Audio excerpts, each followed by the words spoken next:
अन्या अविनाशची cute love story भाग 48। तर मित्र आणि मैत्रिणींनो, तुम्ही जर आमच्या चॅनलवर नवीन असाल तर चॅनलला सबस्क्राईब करा। मागील भागात अन्या म्हणाली, अन्या रेवा तिच्याशी काहीतरी बोलत होती। बस, मला आता तुझं काही ऐकून घ्यायचं नाही। अन्याच्या डोळ्यात आता फक्त संताप उसळला होता। त्या संतापाने तिच्या चेहऱ्यावर एक वेगळेच भाव निर्माण झाले होते, जे आधी कधीच पाहायला मिळालेले नव्हते। रेवा अवीच्या या नाटकात सहभागी असणं तिला आतून पोखरत होतं। ती तिच्या दिशेने एक पाऊल पुढे येऊन थरथरत्या आवाजात बोलू लागली, रेवा, तू पण त्याच्यासारखं खोटं बोलत होतीस? तर आतापासून पुढे तू माझ्या इतक्या जवळची असून सुद्धा तू या नाटकामध्ये सहभागी झालीस? मला खोटं बोललेले अजिबात आवडत नाही, हे तुला माहीत असूनही तू माझ्यासोबत खोटं बोललीस। अन्या रेवाकडे तीक्ष्ण नजरेने पाहत बोलली। अन्याच्या बोलण्याने रेवाच्या चेहऱ्यावर अपराधाची भावना स्पष्ट दिसत होती। तिला अन्याशी बोलायचं होतं, तिला स्पष्टीकरण द्यायचं होतं, पण अन्याचा अवतार पाहून तिच्या तोंडातून शब्दच फुटत नव्हते। हो अन्या, पण ऐक ना, रेवा काहीतरी म्हणण्याचा प्रयत्न करत होती, पण अन्या तिचं काहीच ऐकून न घेता तिथून रडत जाऊ लागली।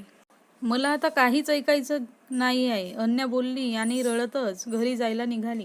तिचे आवाजात केवळा राग नव्हे तर वेदना, विश्वासघात आणि ती असहायता झळकत होती।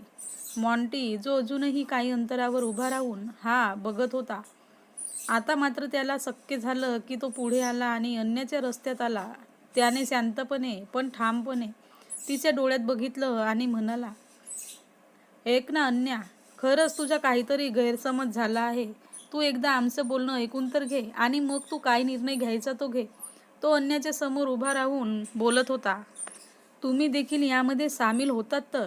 अन्या मॉन्टीकडे बघून थोड्या मोठ्या आवाजात बोलली आणि मॉन्टीने एक खोल श्वास घेतला।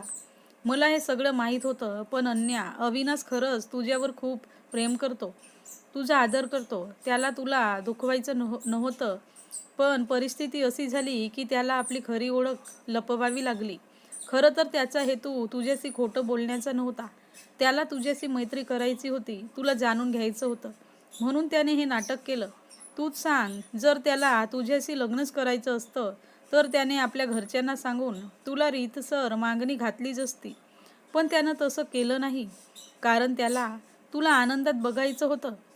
ज्या दिवशी तुला तो पहिल्यांदा रिक्षामध्ये भेटला तेव्हा तुझं व रेवाचं बोलणं ऐकून तुझं दुःख त्याने तुला कायम आनंदात ठेवायचा निर्णय घेतला, म्हणून त्याने हे सर्व नाटक केलं। मॉन्टी तिला समजावून सांगत होता, पण ती काहीही ऐकून घ्यायच्या मनस्थितीत नव्हती। हे बघा, मला तुमच्या दोघांकडून काहीच ऐकायचं नाही, तुम्ही माझा रस्ता सोडा, मला घरी जायला वेळ होत आहे, अन्या बोलली आणि तिला काहीतरी आठवलं म्हणून ती पाठीमागे रेवाजवळ आली।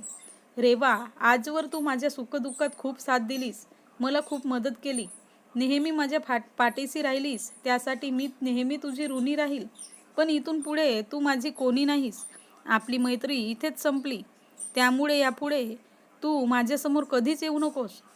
अन्या रेवासमोर हात जोडून निर्धाराने बोलली आणि निघाली। अन्या प्लीज, तू असं बोलू नकोस, आपली मैत्री तोडू नकोस, प्लीज।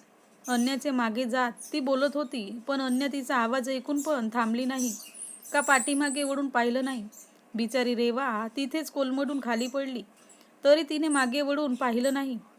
अन्या, मी इतकंच म्हणेन की तू कोणताही निर्णय घेण्यापूर्वी सगळ्या बाजूने विचार कर। अविनाशचं तुझ्यावर खरंच प्रेम आहे, पण परिस्थिती कधी कधी माणसांना चुकीच्या वाटेवर नेतं। तू जो निर्णय घेणार आहेस तो विचार करून घे, त्या निर्णयात दुसऱ्यांचा विचारही कर, आणि रेवाची यामध्ये काहीच चुकी नाही, ती तर तुझ्या उज्ज्वल भविष्यासाठी हे सर्व करत होती। तिला विश्वास होता की तू अविनाश सोबत आयुष्यभर सुखी राहावी, म्हणून त्या बिचारीने हे सर्व केलं आहे। तो रागाने निघालेल्या अन्याच्या पाठमोऱ्या आकृतीकडे बघून मॉन्टी बोलला आणि त्याने खाली वाकून रेवाच्या खांद्याला धरून उठवलं व तिचे अश्रू पुसले। मॉन्टीचे बोलणे ऐकून अन्याने एक दीर्घ श्वास घेतला आणि एक वेळ पाठीमागे बघून डोळ्यातील अश्रू पुसून तडक तिथून निघून गेली। तिने पुन्हा कधीच मागे वळून पाहिले नाही, की कुणाची चौकशी केली नाही, की कुणाबद्दल जाणून घेतलं नाही। पण आज 3 वर्षांनंतर पुन्हा तिच्या समोर मॉन्टी उभा होता अगदी तसाच जेव्हा तो तिला समजावत होता. अविनाश चुकीचा नाही हे जीवाच्या आकांताने सांगत होता. तिने तेव्हा त्याचं काहीच ऐकून घेतलं नव्हतं. पण आता तो इथे का आला असेल हे तिच्यासमोर एक प्रश्न उभा होता. अन्या, तू यांना ओळखतेस का? कोण आहेत ते?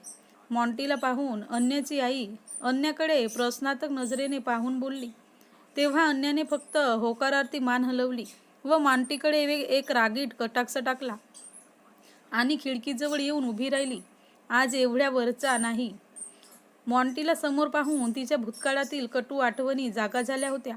त्यामुळे आता तिला आठवणीत सोडण्यात नजर लावून ती उभी होती. काका, कसे आहेत तुम्ही? तुमची इथे काही गैरसोय तर झाली नाही ना? मॉन्टी रवींद्रकडे बघून बोलला. नाही नाही, आम्ही ठीक आहोत. तुमच्या माणसाने आमची खूप काळजी घेतली आहे.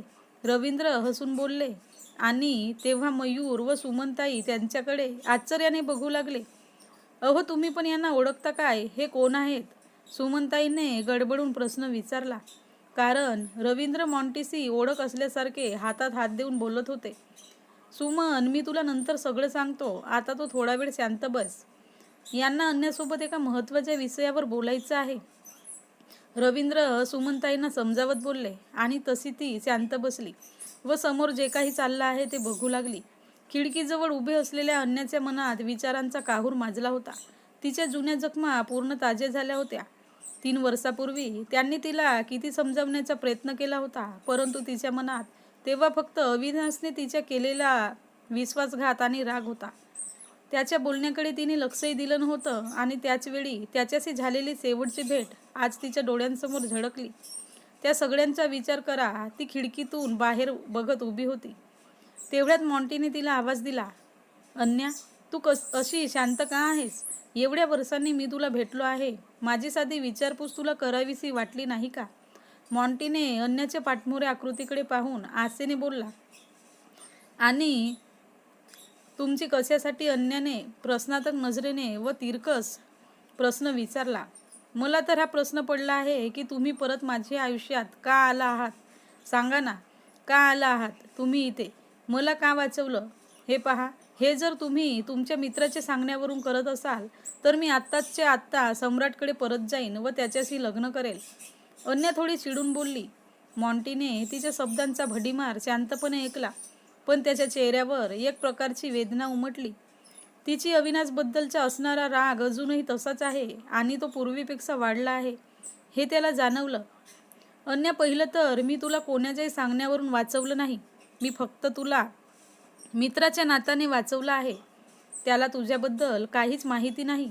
तो या सगळ्यांचा अनभिज्ञ आहे आणि काळजी करू नकोस. मी देखील त्याला याबद्दल काहीच सांगणार नाही. मला तुझ्याशी फक्त थोडा वेळ बोलायचं आहे.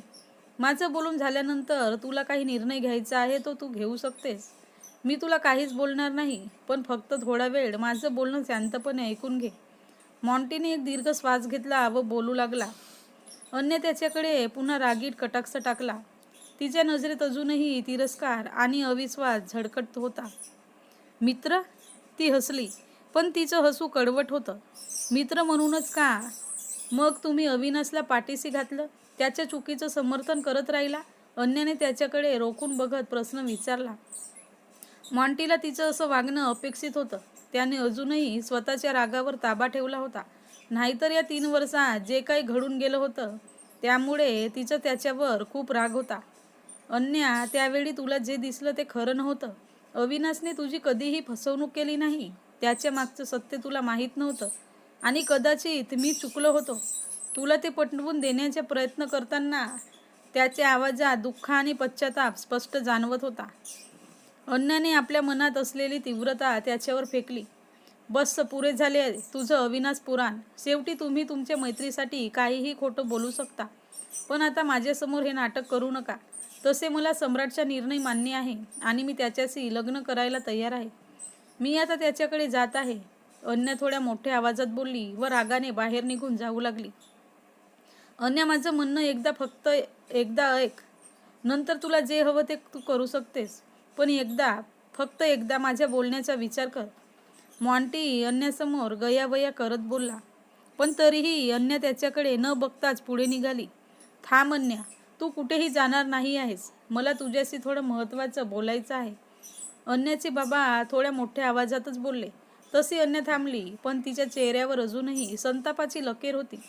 ती वळली आणि आपल्या वडिलांकडे पाहत म्हणाली, बाबा, आता काय बाकी राहिलंय बोलायला? मी माझा निर्णय सगळ्यांना सांगितला आहे. मला यांच्या कुठल्याही मदतीची गरज नाही. त्यापेक्षा मी त्या सम्राटसोबत लग्न करते. अन्या तावातावाने बोलत होती. 3 वर्षापासून जो राग तिच्या मनात दबला होता, त्याला आता वाट देत होती. हे मॉन्टीला अपेक्षित होतं, पण ती आता अति करत होती. म्हणून तिच्या बाबांनी तिला आपल्या पद्धतीने समजावायचे ठरवले. अन्य कोणताही निर्णय घेणे सोपं आहे, पण त्या निर्णयामागचं सत्य आणि त्याचे इतरांवर होणारे परिणाम समजून घेणे महत्त्वाचे असतं. मला तुझ्या मनातले गैरसमज दूर करायचे आहेत आणि ते वेळेवर झालेले बरे आहेत. नाहीतर पुढे ते गैरसमज वाढत जातात आणि परिस्थिती हाताबाहेर जाऊ लागते. रवींद्र बोलत होते. अन्य त्यांच्याकडे अविश्वासाने बघत राहिली. तर मित्रांनी मैत्रिणींनो, पुढे काय होईल तर बघत राहा पुढचा भाग. आणि आमच्या चॅनलवर नवीन असाल तर चॅनलला सबस्क्राईब करा.